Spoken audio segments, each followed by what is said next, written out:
आकाश लाल जी, पटना बिहार से। राधे राधे। जी। राधे राधे महाराज जी, आपके चरणों में कोटि कोटि प्रणाम। महाराज जी, हमारे धर्म में आश्रम के 4 चरण हैं: ब्रह्मचर्य, गृहस्थ, वानप्रस्थ एवं संन्यास। लेकिन आज के समाज में हम इन्हें बिल्कुल पालन नहीं करते। क्या अभी भी इनका पालन करना सुनिश्चित किया जा सकता है? अगर हाँ तो कैसे? देखो, कोई भी युग हो, जो हमें लक्ष्य प्राप्त करना है तो बताए हुए मार्ग पर ही चला जाएगा। ऐसा नहीं कि युग धर्म के अनुसार मार्ग बदल जाते हैं, ऐसा नहीं होता। किसी को भी भगवत प्राप्ति करनी है तो उसको जितेंद्रिय होना पड़ेगा, उसको मनोनिग्रही होना पड़ेगा, उसको अपने चित्त को भगवदाकार करना पड़ेगा। ऐसे ही यदि हमें धर्म का पालन करना है तो हमें ब्रह्मचर्य अत्यंत आवश्यक है, चाहे जिस मार्ग में जाना हो, गृहस्थ मार्ग में जाना हो, वानप्रस्थ जाना हो, संन्यास में जाना हो। पहली सीढ़ी है ब्रह्मचर्य। आज जो नई समाज ब्रह्मचर्यहीन होती जा रही, क्या है उसमें? व्यभिचार, पापाचार, व्यसन, दुर्विचार, इसके सिवा कुछ है? देखो, ढूंढ के देखो, कुछ नहीं है।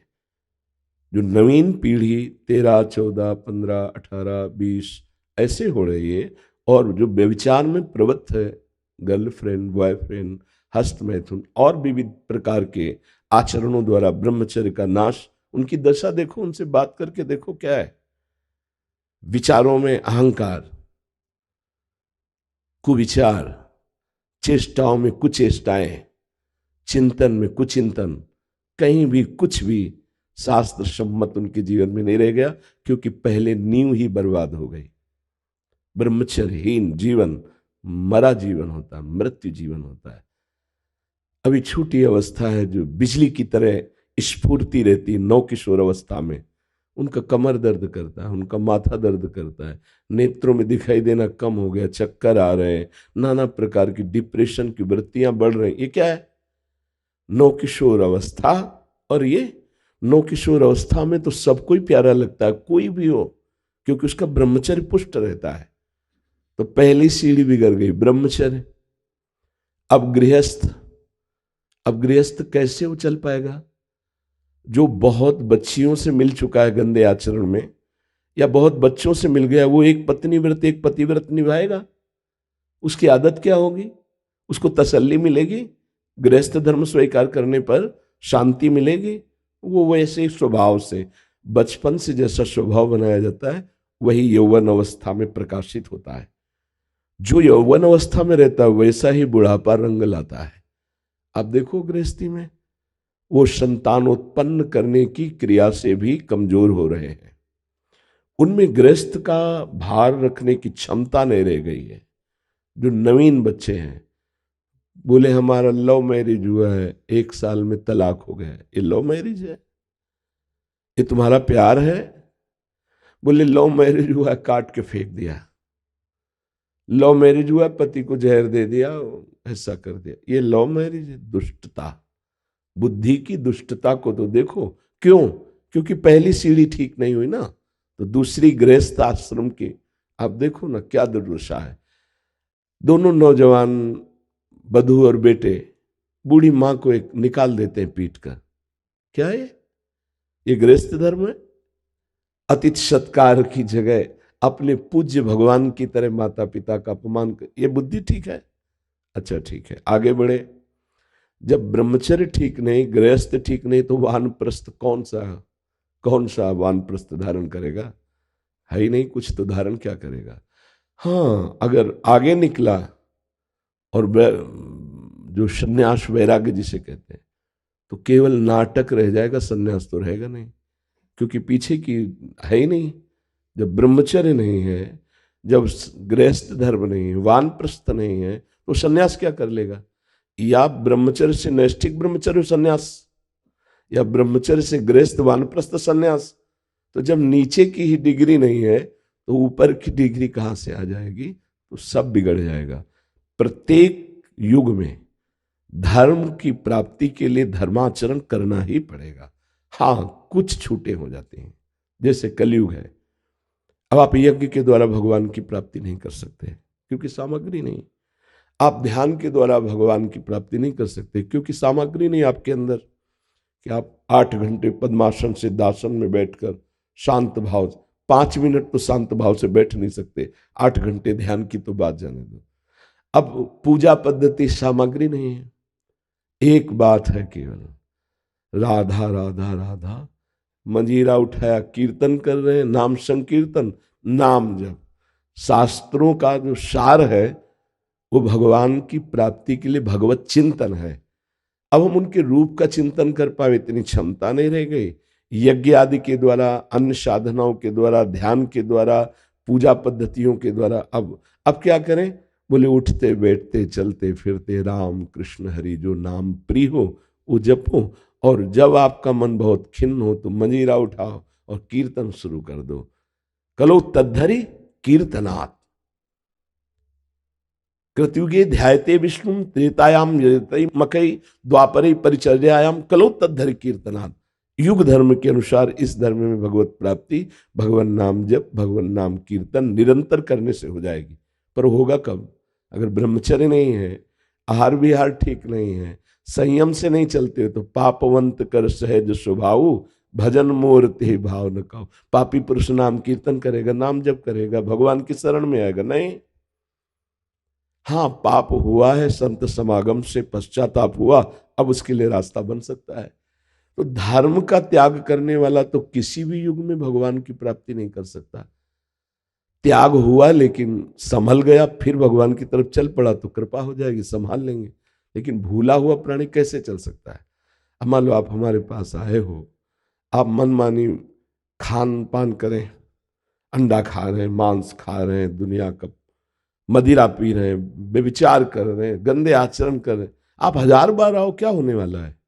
कुछ नहीं होने वाला। आप सुनोगे, सुना दोगे, आपका परिवर्तन नहीं होगा। आपका परिवर्तन तो तब होगा जब आप हमारी बात मानेंगे कि अब तक मैं भूल से करता रहा, अब नहीं करूंगा, तो सुधार शुरू हो जाएगा।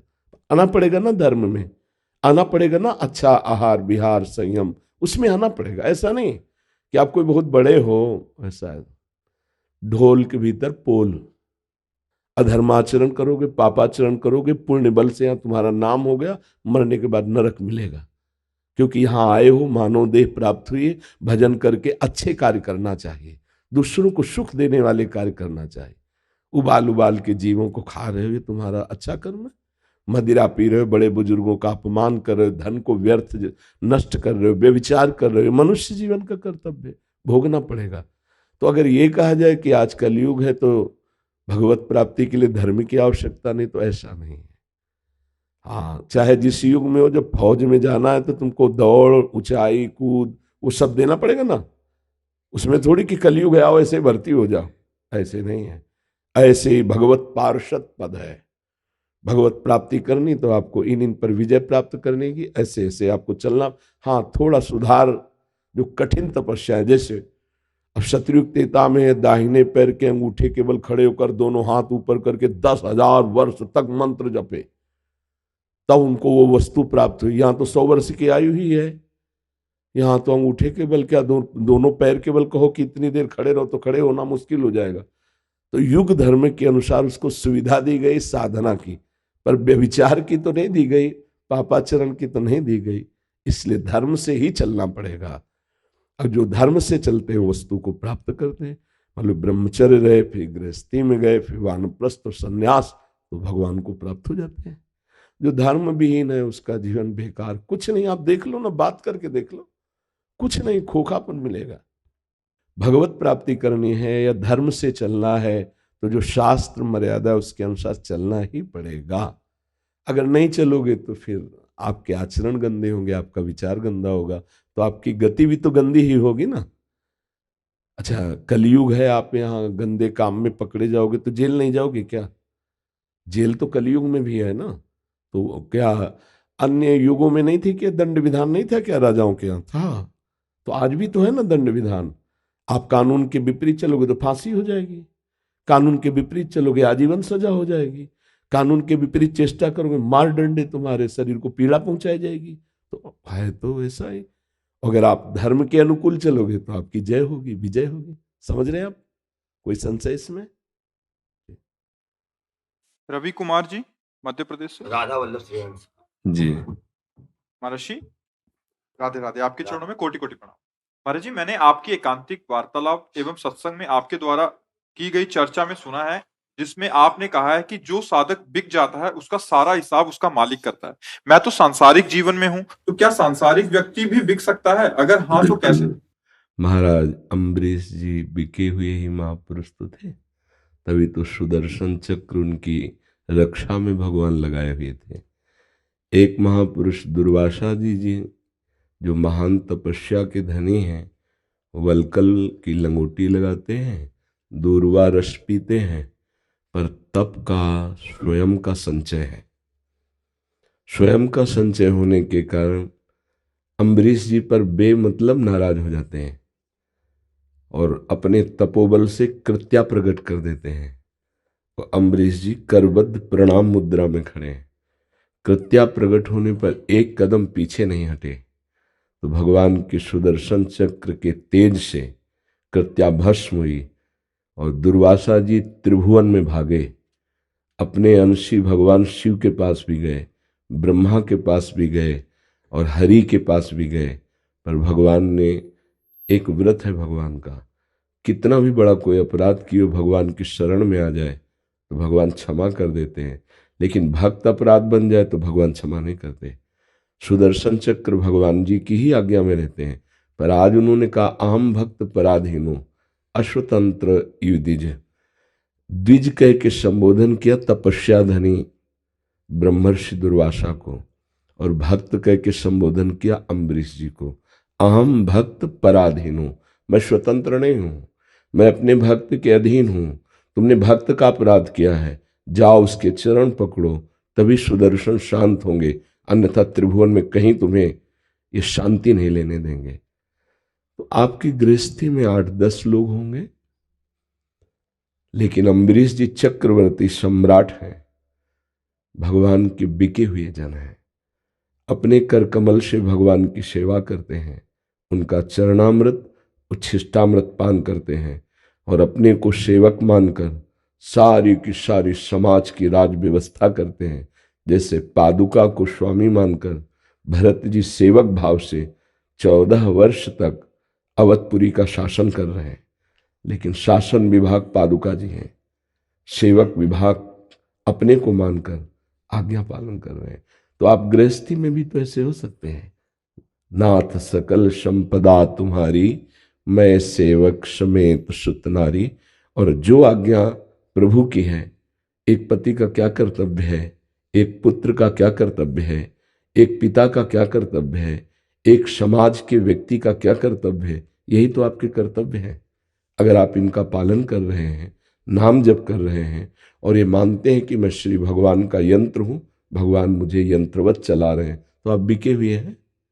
हे नाथ, ये सब कुछ आपका है, मैं आपका सेवक हूं, तो बिका हुआ हूं घर के स्वामी ठाकुर जी, मैं उनका नौकर और उनकी आज्ञा के अनुसार अपने व्यवहार कर्तव्य कर्म को कर रहा हूं, तो बिका हुआ भक्त है।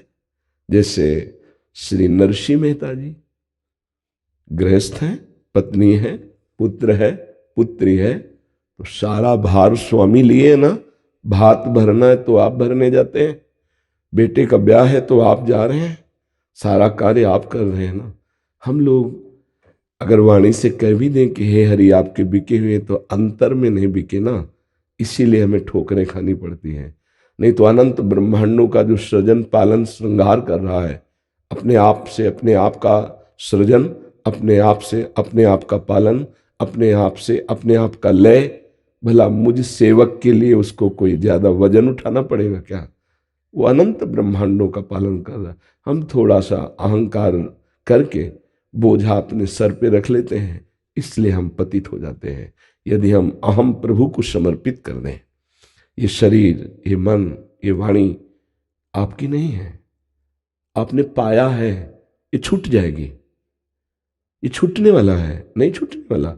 बाल्यावस्था गई रोक पाए, जवानी गई रोक पाए, ऐसे शरीर चला जाएगा।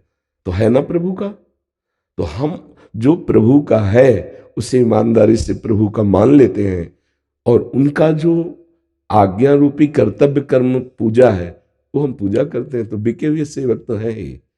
जब हम नहीं समझ पाते तो अहंकार काम करता है अंदर, मैंने ये किया, मैं ये करूँगा, मैं ऐसा कर सकता हूँ, भगवान ने ऐसा किया, भगवान ऐसा करा रहे हैं, भगवान ऐसा करा देंगे। ये भक्त की वाणी होती है। बस अपने को वाणी बदलनी है, चित्त बदलना है, शरीर को उनको समर्पित कर देना है। ये व्यवहार उन्हीं का कार्य है। बस ये समझ में आ जाए कि मैं तो भगवान का यंत्र हूँ और यंत्रवत भगवान करा रहे हैं, तो बस अभी आनंद आ जाएगा। अभी हृदय में परमानंद स्वरूप भगवान आपको दिखाई देने लगेंगे कि वो बैठे जैसे अर्जुन के रथ की बागडोर, ऐसे तुम्हारे हृदय में बैठे हुए मन बुद्धि को पकड़े हुए वे चला रहे हैं। पक्का जब भक्त को ऐसा अनुभव होता है तो प्रतिपल अश्रुधारा बहने लगती है। कितने कृपालु हो प्रभु, कोई जान नहीं पा रहा, नाम हमारा हो रहा है और काम आप कर रहे हो। नहीं, तब वो देखता है कि अरे निमित्त इसे बना दिया, कार्य आप कर रहे हो, करें करावें आप सब, और जने बड़ाई दे, आप मुझको बड़ाई दिला रहे हैं, करा आप रहे हैं स्वामी। तो बिका हुआ दास ऐसा अनुभव करता है। इसमें कोई संशय आपको? जी। सुशील गोयल जी गुरुग्राम से। जी। श्री हरिवंश महाराज जी, आपके चरणों में दंडवत प्रणाम। महाराज जी, आप जी ने अजपा जाप वाली वीडियो में बताया था कि घर में गाय के पास बैठकर नाम जपने से 10 गुना, तीर्थ में 1000 गुना, गंगा यमुना के तट पर लाख गुना, पुरियों में करोड़ गुना, धाम में अरब गुना, गुरुदेव के चरणों में समीप बैठकर अनंत गुना फल मिलेगा। तो गुरुदेव, हम ग्रस्त लोग अनंत गुना लाभ कैसे प्राप्त कर सकते हैं? देखो, जब बच्चा स्कूल जाता है और गोली डंडा खींचता है तो अध्यापक उसे कहता शाबाश, नहीं कहता। लेकिन अगर वर्ष भर वो उतना ही खींचता रहे तो खींच के थप्पड़ भी पड़ जाएगा ना। ये नाम जप का प्रलोभन है। कहीं भी बैठ के नाम जप करो, महामहिम है। उसका प्रभाव किसी स्थान विशेष से भाव तुम्हारे हृदय में आ जाए तो आप सोच में बैठे हो ना, सोच में, और अंदर से पुकार राधा, आंसू आ रहे हैं, तो आप गुरु के समीप बैठने पर जो नाम का फल मिलता है ना, वो वही मिल जाएगा। क्योंकि गुरु क्या है? भाव। भावोत्सवेन भजताम रसकाम धेनुम तम राधिका चरण रेणु महामिस्मरामी। गुरुदेव क्या है? भाव रूप है ना। हम कहते हैं गुरुर् ब्रह्मा गुरुर्विष्णु गुरुर्देव महेश्वरा, गुरु साक्षात परब्रह्म तस्मै श्री गुरुवे नमः। एक उन्हें मनुष्य देखता है, एक परब्रह्म देखता है। भावे तो हुआ ना। तो गुरुदेव अखंड मंडलाकारम व्याप्तमेन चराचरम। कोई जगह ऐसी नहीं जहां गुरुदेव ना हो, चराचर में है। तो आप जहां बैठे हो वहीं भाव आ गया, आपको आंसू चलने लगे, राधा राधा, हा प्रियाजू, हा लाडलीजू, अनंत गुना फल मिलेगा। भाव आ गया ना। गुरुदेव भाव स्वरूप है, इष्ट भाव स्वरूप है। प्रगट सानिध्य में गुरुदेव के समीप बैठना कितने मिनट हो सकता है? किसी को भी। यहाँ जो हमारे पास रहते हैं वो भी एक अपनी निर्धारित सेवा है, इसके बाद अलग। क्योंकि गुरुदेव निरपेक्ष वैराग्य मार्ग के पथिक हैं। किसी के समीप हर समय थोड़ी, ये कोई भी हर समय समीप नहीं रहता। अलग अलग सेवाएं हैं। जहाँ वास है वहाँ जल, औषधि, आहार, वस्त्र, इसके लिए आपका प्रवेश, इसके अलावा किसी का प्रवेश नहीं। आप अपना किए, दरवाजा बंद, जाइए। हर समय अपने चित्त को आराध्य देव में गुरुदेव भी तो जोड़ते हैं, अपने स्वरूप में स्थित रहते हैं। तो वो भी निरंतर ये नहीं कि माला लेके समीप बैठ गए हों। इसका मतलब है भाव। यदि हम गुरु के सानिध्य का अनुभव करते हुए भावपूर्वक जप करते हैं तो जहां है वहां है गुरुदेव है। अखंड मंडलाकारम व्याप्तम एन चराचरम तत्पदम दर्शितम एन तस्मै श्री गुरुवे नमः। जैसे आकाश पूछा जाए आपको कि कहाँ है, तो आप ऐसे देखेंगे। लेकिन आकाश का अगर गुण जान ले तो शब्द है। यहां भी आकाश है, यहां भी आकाश है। कहीं भी आप आकाश का गुण शब्द, जहां शब्द वहां आकाश विराजमान है। अलग अलग गुण है। स्पर्श वायु का गुण, रूप तेज का गुण, रस जल का गुण, गंध पृथ्वी का गुण, ऐसे भाव गुरुदेव का गुण। आकाश ऊपर विराजमान है, लेकिन गुण शब्द सर्वत्र विराजमान है। गुरुदेव जहां प्रगट माने कि वो वृंदावन में विराजमान है, लेकिन गुरुदेव रूपी भाव कण कण में विराजमान है। जहां हम भाव गुरुदेव का करके और प्रणाम करके जब शुरू कर दे, वही गुरुदेव का सानिध्य है, क्योंकि शास्त्र वचन अखंड मंडलाकारम व्याप्तम चराचरम। किसका प्रश्न था, आपको समझ में आ रहा है? हाँ जी। रमन कांत जी, राधे राधे। डॉक्टर गौरव शर्मा जी और श्री शुभम कौशिक जी मेरठ से। जी। महाराज जी, आपके चरणों में सादर प्रणाम। महाराज जी, भारत जो कि नदियों का देश है, लेकिन भारत की नदियां पानी की कमी, प्रदूषण व अतिक्रमण से जूझ रही हैं। महाराज जी, इस हेतु आपका मार्गदर्शन चाहिए। हम सेवा तो कर रहे हैं, बट और कैसे अच्छे से। देखो, ये बड़े स्तर की सेवाएं हैं। अपने लोग बोल सकते हैं, सुन सकते हैं, थोड़ा प्रयास कर सकते हैं कि हम जैसे धाराजू के समीप पहुंचे तो मलमूत्र का वहां त्याग न करें, दोना पत्तल वहां न फेंके, गंदगी हम ना फैलावें। जितना हमसे हो सकता है हम वहाँ थूके नहीं, वहाँ शौच न करें, लघुशंका न करें, खा पी के वहाँ दोना पत्तल पॉलीथीन न फेंके, ये तो हो सकता है। लेकिन ये जो बड़े बड़े नाले डाले जा रहे हैं, बड़ी बड़ी फैक्ट्रियों का जो विकारात्मक दुर्गंध युक्त वो द्रवित पदार्थ जा रहा है, नाले जा रहे हैं, ये अपने लोग किस पर बोल सकते हैं, कुछ कर नहीं सकते, क्योंकि इसमें अत्यधिक धन की आवश्यकता है और सरकार की विशेष सहयोग की आवश्यकता है। क्योंकि जो नाले हैं उनको अब जैसे खाली स्थान से नाले जा रहे हैं यमुना जी में, वो और नीचे की तरफ ऐसे ऊंचाव से खाली, अब उनको मोड़ा नहीं जा सकता, उनको मशीनों के द्वारा नहर बना करके बाहर निकाला जा सकता है। अब इसके लिए लाखों की जरूरत नहीं, करोड़ों अरबों की जरूरत है। हमारी केवल भावना काम नहीं कर सकती।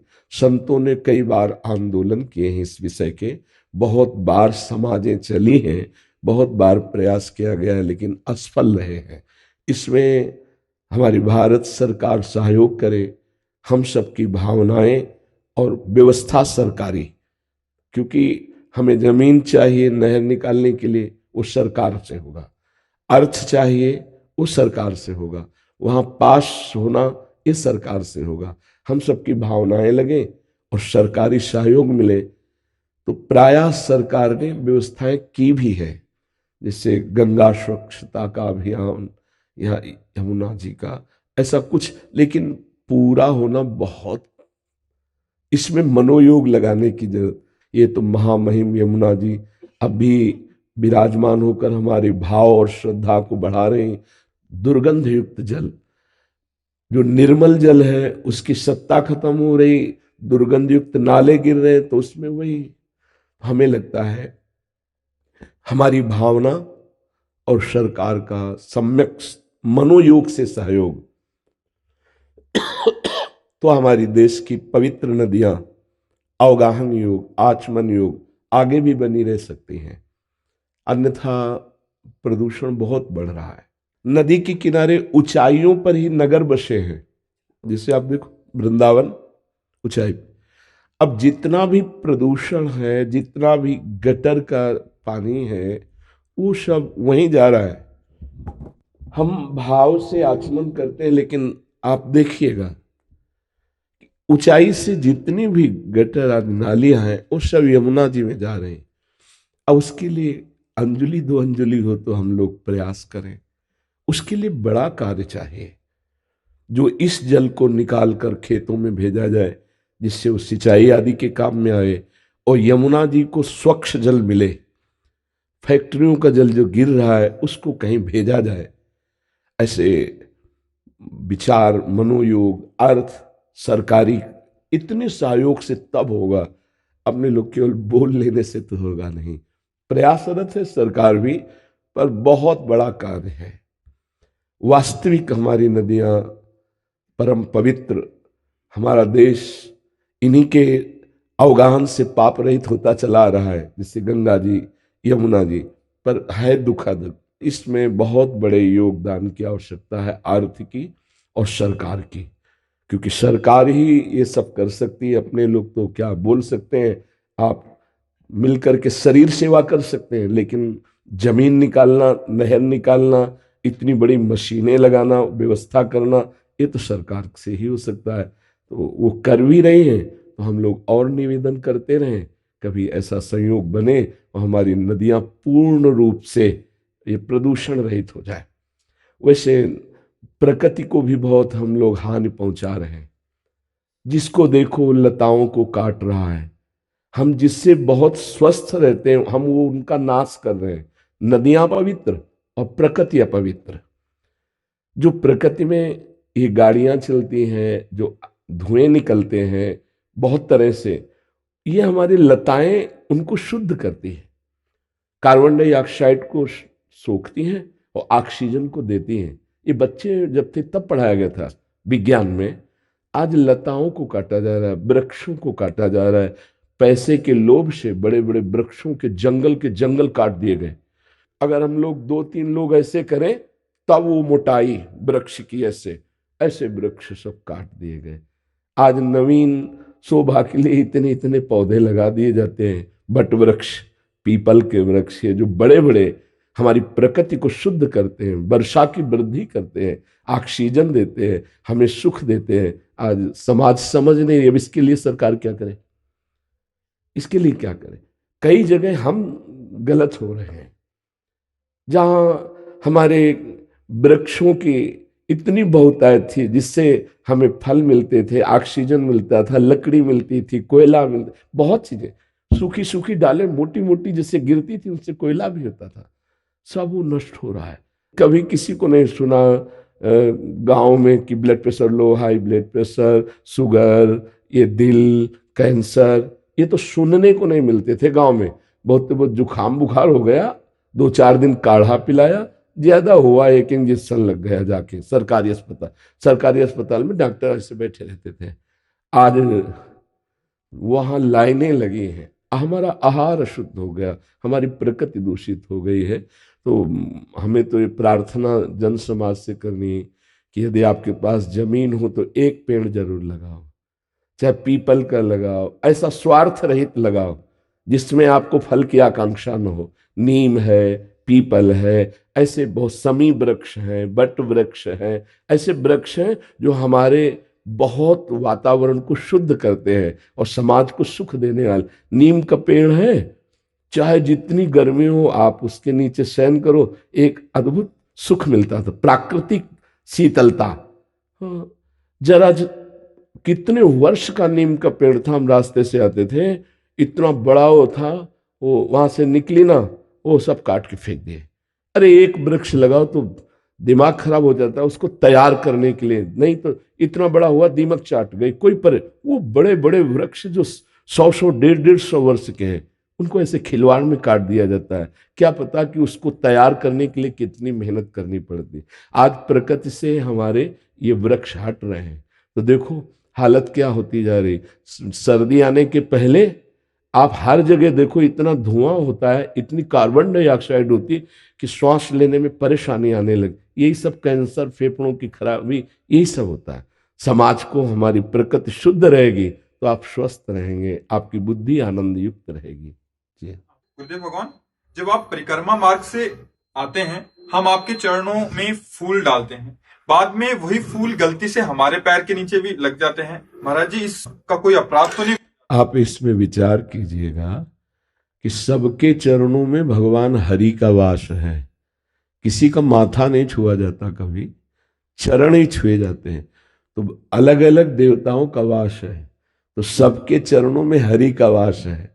आप जिन फूलों को गुरुदेव के चरणों में बिछाए हैं, तो गुरुदेव के चरणों में भी हरि है और आपके भी चरणों में हरि है। इसके लिए हम आपको एक दृष्टांत देते हैं कि जब राजसू यज्ञ में अग्र पूजा के लिए चयन किया गया तो भगवान श्री कृष्ण की अग्र पूजा हुई, पता है। फिर भगवान श्री कृष्ण ने सबके चरण धोए, ये भी पता है तुम्हें। जिनके चरणों की अग्र पूजा हुई वही भगवान सबके चरण धोए, वही भगवान। राजसू यज्ञ में पढ़ के देख लेना। अब सबके चरणों में हरि का वास है। उन फूलों की सार्थकता है कि हरि के ही निमित्त अर्पित किए गए, तो जिन जिन के चरणों में पड़ते हैं धाम में आने जाने वाले, वो सब हरि ही है। हरि के चरण, चरण हरि दोनों हैं, वही बैठे हुए, चाहे गुरु के चरण हो और चाहे शिष्य के चरण हो, चाहे समर्पित करने वाले के चरण हो, चाहे जो समर्पण जिस पर किया जा रहा है, दोनों के चरणों में हरि बैठे। यहां भी हरि है, यहां भी हरि है। अब जब हम भेद करके देखते हैं तो थोड़ा हमें संशय होता है, अगर अभेद बुद्धि से देखते हैं तो हमें संशय नहीं होता। सबके चरणों में हरि का वास है, इसलिए ऐसा नहीं। जब हम फूल वर्षा करते हैं तो हमारे भी तो चरणों में वही आते हैं जो हम अपने आराध्य देव के ऊपर करते हैं। जैसे श्री जी की सवारी जा रही है तो हम फूल उड़ाते हैं ना, तो वो फूल नीचे गिरते हैं, हमारे ऊपर भी गिरते हैं चरणों से। हम अब ऐसा तो नहीं कि जहां से श्री जी निकल गए तो हम हवा में उड़ के जाएंगे, हम भी तो पैर रख कर जाएंगे। तो वो जो फूल श्री जी के ऊपर उड़ाए गए तो वो आएगा ना नीचे, या गुरु जी के ऊपर उड़ाए गए तो आएंगे ना नीचे। तो हर चरणों में हरि का वास है, इसलिए किसी को उसका कोई अपराध नहीं लगता है। हाँ, अब जैसे प्रभु के श्री अंग में माला पहनाई गई है, अब वो हम संभाल के लेते हैं कि अब वो हमारे चरणों में ना गिरे। फूल उड़ाना, फूल पुष्पांजलि अर्पित करना, पावड़े बिछाना एक अलग प्रक्रिया हो गई। अब जो हम मुकुट धारण करवाए, जो माला धारण करवाए मंदिर में अपने से, अब वो हमें अगर माला पहनाई जाती तो हम ऐसे लेते हैं, और वो पुष्प यमुना जी ही जाएंगे। अगर एक पंखुड़ी गिरी तो उठा के उसको ऐसे रखेंगे अलग अलग जगह। लेकिन पुष्पांजलि, पावड़े बिछाना, तो पावड़े केवल उनके लिए बिछाए भाव से, और हजारों पीछे चल रहे हैं उन यात्रा में, तो हजारों वहीं से तो जा रहे हैं, तो सबके चरणों में हरि का वास है, इसलिए उसको चिंता करने का विषय नहीं, कोई अपराध नहीं लगता है। गजेंद्र सिंह जी। राधे राधे। राधे राधे महाराज जी। महाराज जी, मैं राजस्थान सीआईडी में नौकरी करता हूँ। मैं ड्यूटी पर हूँ या कहीं बाहर हूँ या कहीं सफर कर रहा हूँ, मेरे साथ कोई गलत करता है या मेरे से कोई गलत व्यवहार करता है तो मुझे क्रोध बहुत जल्दी आ जाए। इस क्रोध के कारण जो मेरे साथ गलत करता है मैं भी उसके साथ गलत करने की भावना रख लेता हूँ। महाराज जी, इस क्रोध के कारण मैं सही काम भी बिगाड़ देता हूँ। हाँ, बहुत अच्छा, आपकी बुद्धि की निर्णय वृत्ति अभी सुरक्षित है, जिससे आप अपनी कमी को पकड़ पा रहे हैं कि कोई हमारे साथ बुरा करता है तो हमें क्रोध आ जाता है। एक प्राकृतिक क्रिया है, सबके हृदय में ऐसा होता है। इसी प्राकृतिक क्रिया को परमात्मा चिंतन के द्वारा जो रोक लेता है उसे महात्मा कहते हैं। एक प्राकृतिक प्रक्रिया है ये। आप हमारे साथ बुरा करेंगे तो हमारा हृदय जलेगा, हम आपका बुरा करने की सोचेंगे, ये स्वाभाविक प्रक्रिया है। लेकिन जो इस स्वाभाविक प्रक्रिया को रोक दे उसी को तो महान कहते हैं, महात्मा कहते हैं। तो अगर आपके अंदर अभी पवित्रता सुरक्षित है बुद्धि की, तभी उसने प्रश्न किया कि हम में कमी है। तो मुझे लगता है कि जो हमारा बुरा करना चाहता है तो हमें बचाव पक्ष रखना जरूरी है, ये नहीं कि करने दें। बचाव पक्ष में यदि उसका बुरा हो जाता है तो हम उसके जिम्मेवार नहीं। बहुत ध्यान से समझना, जैसे मुझे कोई मार रहा है तो हम बचाव पक्ष करेंगे, और बचाव पक्ष में वो पिट जाता है, गिर जाता है, हमारा दोष नहीं। हम उसे मारने के मूड में नहीं थे, अपने को बचाने के मूड में थे। अब वो इतना हमारे ऊपर हावी हो रहा है कि हमको बचाने के लिए उस पर प्रहार करना ही पड़ा, वो बात अलग है। लेकिन हम किसी का अपनी तरफ से अहित नहीं करेंगे। अब जब कोई हमारा बुरा करता है तो आप कोई साधु महात्मा तो है नहीं, आप एक सीमा तक देखिए।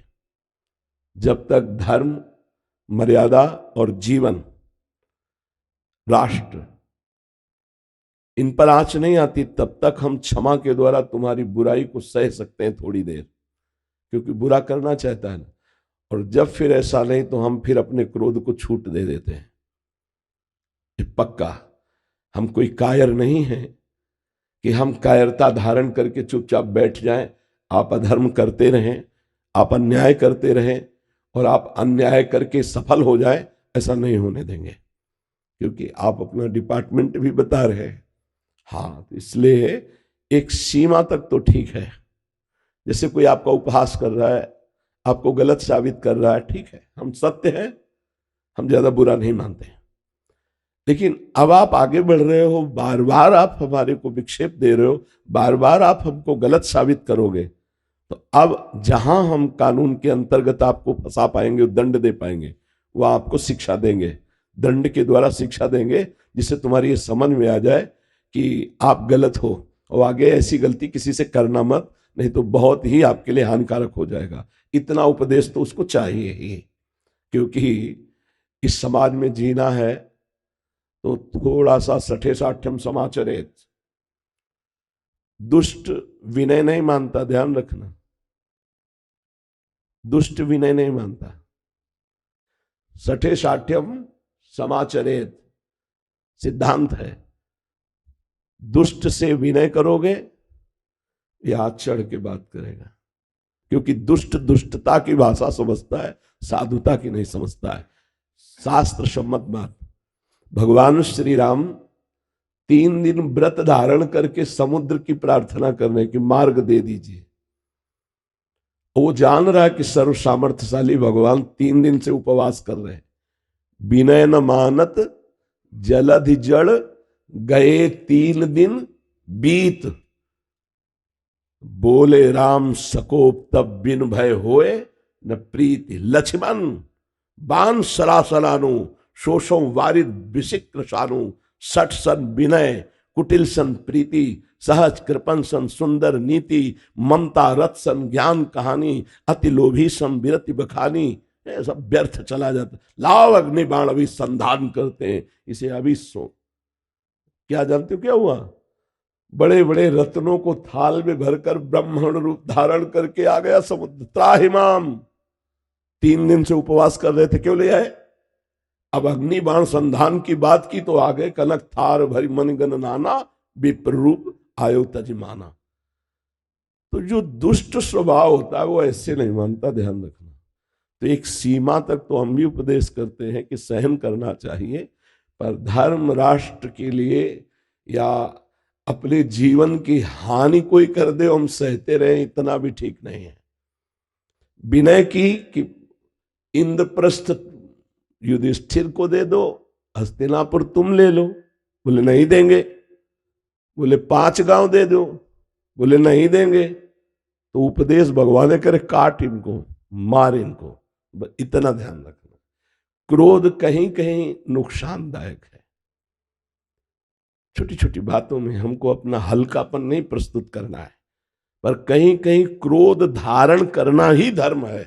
ये भी ध्यान रखना है कि अगर राष्ट्र पर, धर्म पर, जीवन पर बात आ रही तो अब वहां क्षमा बोर्ड नहीं लगेगा। जितना हाथ पैर चला सकते हैं, जितना हम धर्म की रक्षा कर सकते हैं, राष्ट्र की रक्षा कर सकते हैं, अपने जीवन की रक्षा कर सकते हैं, नहीं बहुत विचित्र है समाज। तो इतना भी नहीं। आप गृहस्थ हैं, आप एक सरकारी अधिकारी हैं, सरकारी कर्मचारी हैं, तो जहां तक है वहां तक ठीक है। इसके बाद है तो उसको शिक्षा देने के लिए, वो अपने को जलाने के लिए क्रोध ना करे, पर शिक्षा के लिए जरूर करे। जैसे अपने लोगों को अधिकार है शिष्य, अब एक बार हम कह रहे हैं आपको ऐसा नहीं करना चाहिए, शास्त्र विरुद्ध है। जब एक बार आप प्रार्थना में, तो दोबारा फिर शासन में समझाएंगे और तिबारा फिर दंड पे आ जाएंगे। या आप यहां से अभी निकलिए और जाइए हमारे सामने से, नहीं फिर आपको दंड मिलेगा धर्म विरुद्ध आचरण पर। तो बड़े बड़े ऋषि मुनियों ने धारण किया है, तो आप तो गृहस्थ धर्म में हैं और राज कर्मचारी हैं। तो इतना ज्यादा निंदनीय क्रोध नहीं करना चाहिए, पर धर्म विरुद्ध आचरण करने वाले को अगर आप बार बार हाथ ही जोड़ते रहेंगे तो नहीं समझ पाएगा। उसके लिए चाहिए वही स्वभाव चाहिए जिसे वो समझ पाएगा। चिमन भाई सागर जी मुंबई से। राधे राधे। राधे राधे। श्री हरिवंश महाराज जी, हमारी एक संस्था है जो जरूरतमंदों को अनाज देते हैं, पर कुछ लोग हमें बोलते हैं कि आप इससे उनको कमजोर कर रहे हैं, इससे वो कुछ नहीं करेंगे। अतः आपसे प्रार्थना है कि आप हमारा मार्गदर्शन करें कि हम इस सेवा को कैसे सुचारू रूप से करें। ऐसे लोगों की बातें नहीं सुनते हैं, ये बहिर्मुख लोग होते हैं। उनको क्या पता कि कितने ऐसे हमारे भारत में जिनको चैन से रोटी नहीं मिलती है, क्योंकि गांव में वो दृश्य हमने देखे हैं। जो ऐसे लोग हैं उनका सहयोग करना चाहिए। कोई भी मनुष्य ऐसा नहीं कि कायर बन के जीना चाहता है। कई परिस्थितियां ऐसी होती हैं जिससे मेहनत करने पर भी वो अपने परिवार को सम्यक सुख सुविधाएं नहीं दे पाते। और यदि हम 4 लोग मिलकर के उनको सहयोग कर देते हैं, ये बहुत बड़ा सुकृत बन जाता है। ये बातुल भूत विवश मतवारे, ते नहीं बोले ही बचन विचारे, तिनकर कहा सुनी नहीं काना, गोस्वामी जी ने कहा। ऐसे लोगों की बातें नहीं सुनते। जैसे कहते हैं ये भिखारी हैं, इनको क्यों देंगे तो ये ऐसे कायर बने रहेंगे। नहीं, कई ऐसे हैं जिनके शरीर काम नहीं कर रहे हैं, और अगर उनको आप कुछ भोजन या व्यवस्था कर देते हैं, वो भगवान के सहारे जी रहे हैं, तो उनके प्रति ऐसा नहीं। हाँ, कुछ ऐसे हैं जो इस तरह का नाटक करके व्यसन आदि करते हैं, उसमें थोड़ा ध्यान दे देना चाहिए। कुछ जरूरतमंद हैं, कुछ ऐसे हैं कि जो छल करके ऐसी लीलाएं करते हैं, नाटक करते हैं, और फिर शराब आदि पीते हैं, फिर गंदे आचरण में उतरते हैं। उनको देख लेना चाहिए कि अगर ऐसे कहीं पाए जाएं स्वभाव में, तो उनका सहयोग नहीं करना चाहिए।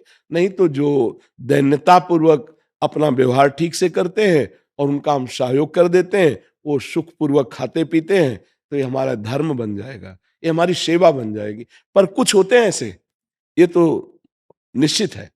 कुछ कपटी जन ऐसे होते हैं कि अन्य जनों को छल के द्वारा, ऐसा जैसे गांव में जाकर के अन्न आदि मांगना, आके दुकान में बेच देना, और फिर शराब आदि पीना, फिर ऐसे। पर वही अपमान उन संतों का भी हो जाता है जो मांग करके लाते हैं और महीनों उससे भजन करते हैं। तो अब समझ में नहीं आता है। तो छल कपट तो साथ ही चलता है, बाया है। तो भगवान से प्रार्थना करे कि मुझे ऐसे लोगों की सेवा मिले जो वास्तविक सेवा हमें देने योग्य है। क्योंकि हम कैसे पहचान करें, वो भी झोली और वो भी झोली लिए हैं। एक अपनी झोली से मांग के लाता है, 1 महीने भजन करता है उसी अन्न से, और एक आता है वो बेच देता है, उसकी शराब पीता है। तो वो तो गलत आचरण में गया और वो भजन में गया। अब इसका भेद समझ पाना थोड़ा कठिन होता है। अगर कहीं निषेध किया जाए तो ऐसे निषेध किया जाए जो हमारी दी हुई वस्तु का दुरुपयोग करते हैं, हम उनको ना दें। लेकिन जो वास्तविक जानते हैं कि सदुपयोग होगा, तो वहां दे देना चाहिए। ऐसे लोगों की बातें नहीं सुननी चाहिए। कुछ 10% ऐसे निकलते हैं जो गलत होते हैं, 90% जरूरतमंद वाला ही होते हैं। हाँ, बिल्कुल बिल्कुल ऐसा ही है, बिल्कुल जी। अवधेश श्रोती जी, रेलवे। हरिवंश महाराज जी, आपके चरणों में कोटि कोटि प्रणाम। महाराज जी, मैं जानना चाहता हूं, क्या बच्चों के अच्छे बुरे कर्मों का फल माँ बाप को भी भोगना पड़ता है, या माँ बाप के अच्छे बुरे कर्मों का फल संतान को भोगना देखो, पड़ता पूरा एक विधान बनता है, सृष्टि का एक विधान बनता है। जैसे उस बच्चे के कर्म से आपका कर्म जुड़ा हुआ है। अब वो बच्चा अशुभ कर्म करने वाला और आपका पूर्व का अशुभ कर्म दोनों मिल रहे हैं। अब वो ऐसा पैदा होगा कि उसका आतंक बढ़ेगा, दुष्टता बढ़ेगी, और आप सुन सुन करके जलोगे, आपको गालियां मिलेंगी, आपका अपमान होगा, आप हर समय जलते रहोगे। पुत्र ही तो है, एक पुत्र पैदा हुआ, शुभ कर्म, आपका शुभ कर्म मिला, ऐसे आचरण, ऐसा उसका नाम रोशन हो रहा है कि उसके साथ आपका नाम जोड़ा जा रहा है, आप आनंदित हो रहे हैं, आप प्रसन्न हो रहे हैं। गर्भ से ही ऐसा पैदा हुआ, जीवन भर उसकी सेवा करो, एक बूंद पानी देने लायक नहीं रहेगा वो। अब ये क्या है, वो तो अभी पैदा हो रहा है, लेकिन पूर्व का कर्म आपके संबंध से युक्त है, इसलिए आपको भोगना पड़ेगा। एक जो संत सर्वज्ञ थे, उनकी बताई हुई बात हम आपको बता रहे हैं। 2 मित्र एक गांव से धन प्राप्ति के लिए, आपको इसी में उत्तर मिल जाएगा, धन प्राप्ति के लिए बंबई गए, और वहां होटल में बर्तन मांजने की सेवा की। धीरे धीरे अर्थ बढ़ा, धीरे धीरे वो ठलिया लगाने लगे, धीरे धीरे उनके फिर और धन बढ़े तो होटल खोल लिए। अब होटल ऐसा कि लाखों रुपया उनके रोज आने लगे। अब मित्र ने कहा कई वर्ष हो गए, गांव नहीं चले, चला जाए क्या, 2-4 दिन के लिए नौकरों के हाथ में समर्पित करके चलें। एक मित्र के मन में आया कि कौन जानता है कि हमारे पास है ये, अगर इसको मार देते हैं तो पूरा होटल मेरा, पूरी संपत्ति मेरी। तो उसने कहा अवश्य चलेंगे, और भोजन में जहर मिला दिया और वो मित्र मर गया। अब इसके बाद वो होटल भी बेच दिया, संपत्ति ली, गांव आया,